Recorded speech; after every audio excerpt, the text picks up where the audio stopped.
Welcome to என்னுடைய சமையல். நான் இன்றைக்கு குயிக்காக உங்களுக்கு சிக்கன் சால்னா எப்படி செய்கிறது அப்படிங்கிறது செய்து காமிக்க போகிறேன். அதுக்கு தேவையான அளவு நான் சிக்கன் ஃப்ரீசரில் வச்சுருது 2 நாளைக்கு முன்னாடி. நான் என்ன பண்ணுவேன்னா, சிக்கன் வாங்கிட்டு வந்து அதுலேருந்து போன்லெஸ்ஸை எடுத்துட்டு பிள்ளைங்களுக்கு ஏதாவது செய்து கொடுத்துட்டு நான் மீதம் இந்த மாதிரி பீசஸை எடுத்து வச்சுருப்பேன். சால்னா மாதிரி ஏதாவது பண்ணுறதுக்கு குயிக்காக நான் டின்னர் பண்ணுவேன். அதே மாதிரி இது 1/4 கிலோக்கு கொஞ்சம் கூட இருக்கும். வெங்காயம், ஒரு பெரிய வெங்காயம் 2 வெங்காயம், ஒரு 1.5 தக்காளி, ஒரு பெரிய சில் தேங்காய், 4-5 மிளகாய், 4 மிளகாய் கூட போட்டுக்கலாம், உங்களுக்கு எப்படி தேவையோ. தேவையான அளவு எண்ணெய், இது கொஞ்சம் எண்ணெய் தேவைப்படும் அதிகமாக. உப்பு, நான் உப்பும் மஞ்சள் தூளும் நான் கலந்து ஃப்ரீசரில் எப்போதும் வைப்பேன் சிக்கனை. அது மாதிரி நான் வச்சுருக்கிறேன். கசகசா ஒரு 1/2 டீஸ்பூன் கொஞ்சம் மேலே லைட்டாக வறுத்துட்டு நான் ஊற போட்டு வச்சுருக்கிறேன். வெந்நீல இஞ்சி பூண்டு பேஸ்ட்டு, கொஞ்சோண்டு புதினா, இப்படி நான் சில நேரங்களில் ட்ரை பண்ணி வைப்பேன். இது கொத்தமல்லி தழை, கருவேப்பிலை, இந்த மாதிரி மசாலைகள். நமக்கு மஞ்சள் தேவையான அளவு, கொத்தமல்லி பவுடர் ஒரு 2 டேபிள் ஸ்பூன் போடுவேன், டீஸ்பூன். இது நம்ம சில்லி பவுடர், பெருஞ்சீரகம், சீரகம், கடுகு போட மாட்டேன். அப்புறம் இது நான் கன்னியாகுமரியிலேருந்து வாங்கிட்டு வந்த மசாலா. இது ரொம்ப சால்னா எல்லாத்துக்குமே நல்லா சூட் ஆகும். இதில் நிறைய பட்டை இருக்குது, இதில் கிராம் மற்றதெல்லாம் இருக்குது. ஆகையினால நான் எதுவுமே ஓல் கரம் மசாலா எடுத்து வைக்கலை. இதுதான் நான் ஆட் பண்ண போகிறேன். தேவையான அளவு தண்ணி. இப்போ பார்ப்போம் எப்படி செய்யறது. பேனை காய வச்சுருக்காங்க, நான் ஆல்ரெடி காய வச்சுருக்கேன். கொஞ்சோண்டு எண்ணெய், இதில் நான் கொஞ்சோண்டு பெருஞ்சீரகம் அதில் ஆட் ஆகிருக்கு, நான் கொஞ்சோண்டு போடுவேன். கொஞ்சம் பெருஞ்சீரகம் கொஞ்சம் அதிகமாக இருந்தால் கொஞ்சம் நல்லாயிருக்கும். ஒரு 1/4 டீஸ்பூனுக்கு மேலே ஒரு 1/4 டீஸ்பூன் நம்ம சீரகம், நார்மல் சீரகம் 1/4 டீஸ்பூன். இது கொஞ்சம் இது கூட கசகசா நீங்கள் சேர்த்துக்கிடலாம். நீங்கள் ஊற வைக்கலை அப்படின்னா, ஊற வச்சா என்ன ஆகும், நல்ல ஒரு பேஸ்ட் கிடைக்கும். நீங்கள் முந்திரி பருப்பு கூட போட்டுக்கிடலாம். நான் முந்திரி பருப்பு ஆட் பண்ணலை, நீங்கள் போட்டுக்கிடலாம். இப்போ இதில் கொஞ்சம் வெங்காயத்தில் என்ன ஆகும், கொஞ்சம் கிரேவி கிடைக்கும், நல்ல கிரேவி. ஏன்னா இதுக்கு நிறைய கிரேவி வேணும். அதனால தேங்காய் கொஞ்சம் நான் உப்பு கலப்பேன், அப்படின்னா கொஞ்சம் நல்லா கிரைண்ட் ஆகும். அந்த மாதிரி இது நான் வறுப்பேன். இந்த மாதிரி வதக்கி எடுத்துக்கோங்க. ரொம்ப டார்க்காக வதங்கணும்னு அவசியம் இல்லை, ஓரளவு வதக்கி எடுத்துக்கோங்க.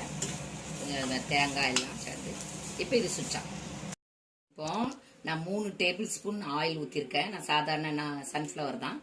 இந்த இலை ஆல்ரெடி என்னோட மசாலையில கலந்துருக்கு அதிகமாக. ஆகையினால நான் அது வீடியோக்காக 1 போட்டிருக்கேன், ஒரு சின்னது. இப்போ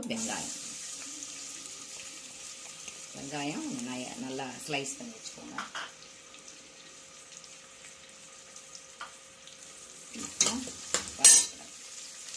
எதுவும் 4 மிளகாய் நல்லா இது வரைங்க. கருவேப்பிலை ஆடணும். இஞ்சி பூண்டு பேஸ்ட்டு ஒரு ஸ்பூனுக்கு ஒரு 1/2 ஸ்பூன்.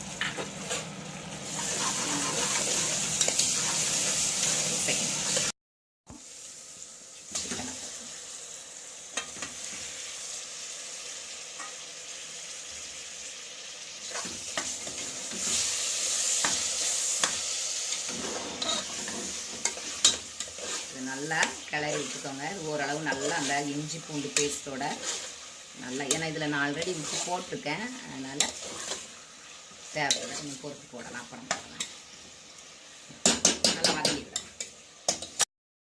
இப்போ ஆல்ரெடி கொஞ்சோண்டு மஞ்சள் தூள் கலந்துருக்கேன். ஆனாலும் ஒரு கொத்தமல்லி பவுடர் ஒரு 2 டீஸ்பூன். இது சின்னது, இது 2 உள்ளது 1 டீஸ்பூன் அளவு, அப்படி 2-2.5 டீஸ்பூன் கலந்துக்கோங்க. சில்லி பவுடர், எங்களுக்கு காரம் இல்லாதது, கலர் தான் இருக்கும், காரமாக கொஞ்சமாக காரம் இருக்கும், அதாவது கம்மி காரம். இப்போ நல்லா கலந்துடுவோம். கலந்துட்டு நல்லா பரட்டி விட்டுட்டு அதுக்கப்புறம் தக்காளி சில நேரம் நீங்கள் இப்படி தக்காளி போடும்போது கிரேவி அப்படி இருக்கும், தக்காளியும் நல்லா இதாரு. இப்போ இது கொஞ்சம் வெந்துடும். இது ஆறிட்டு நம்ம இதை மிக்சரில் போட்டு நல்ல ஃபைன் பேஸ்ட், அதாவது நல்ல மையா அரைச்சிரும். இது கசகசா இல்லை, இந்த கசகசா இப்போ நான் அரைச்சிட்டு காமிக்கிறேன். இப்போ இந்த மாதிரி பேஸ்ட், நல்ல ஃபைன் பேஸ்ட். முதல்ல சும்மா அரைக்கணும் தண்ணி இல்லாமல், அதுக்கப்புறம் தண்ணி ஊற்றி கலந்து நல்லா ஃபைனாக அரைச்சிடணும். நல்லா இப்படி அரைச்சி சிக்கனை பார்ப்போம். இது இப்போவே நல்லா ஓரளவு வெந்துட்டு, நீங்கள் பாட்டில் கூட பண்ணலாம், இதில் தான் பண்ணணும்னு அவசியம் இல்லை. ஸ்லோ ஃபயரில் பாட்டில் நீங்கள் ஒரு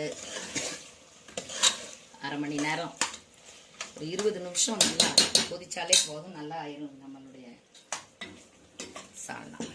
இப்போ தண்ணி கலந்து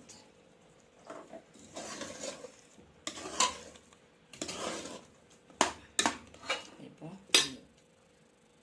இந்த ஸ்டேஜில் நம்ம குக்கரில் வைக்கிறதுனால முதல்ல இந்த மசாலையை போட்டு, அதாவது கரம் மசாலையை போட்டு நான் வச்சிருவேன். அப்படி இல்லை அப்படின்னா நம்ம பாட்டில் வைக்கிறோம் அப்படின்னா நீங்கள் கொதிக்கும் போது நீங்கள் போடுங்க. இது நல்ல ஸ்ட்ராங் ஃப்ளேவர், நல்ல பட்டை சால்னாக்கு பயங்கரமாக வாசனை வரும். இப்போ இந்த மாதிரி கலந்துக்கோங்க. ஒரு செகண்ட் இருக்கட்டும், அதாவது ஒரு 10 செகண்ட் இருக்கட்டும். நம்ம தண்ணி கலந்துக்கிறோம். நான் சிக்கனில் ஆல்ரெடி உப்பு கலந்துருக்கேன், நீங்கள் உப்பெல்லாம் கலந்துக்கோங்க.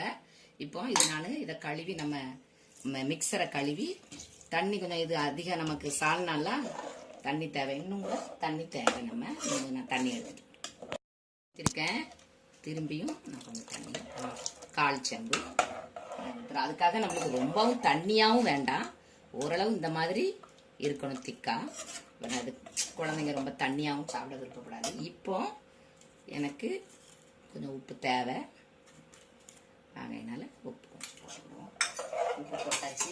கொஞ்சம் புதினா கொத்தமல்லி தழை குக்கர்னால இப்போ நம்ம போடுறோம். இப்போ நம்ம ஆக்சுவலாக ஒரு விசில் வந்தாலே என்னோட குக்கரில் போதும். ஒரு நீங்கள் உங்கள் குக்கரில் 2 விசில் வச்சுக்கோங்க. இப்போ நான் விசில் வச்சு காமிக்கிறேன். இப்போ விசில் நல்லா நான் ஒரு நல்ல 2 விசிலுக்கு அப்புறம் நல்லா இது காற்று போக விட்டு நான் எடுத்திருக்கேன்.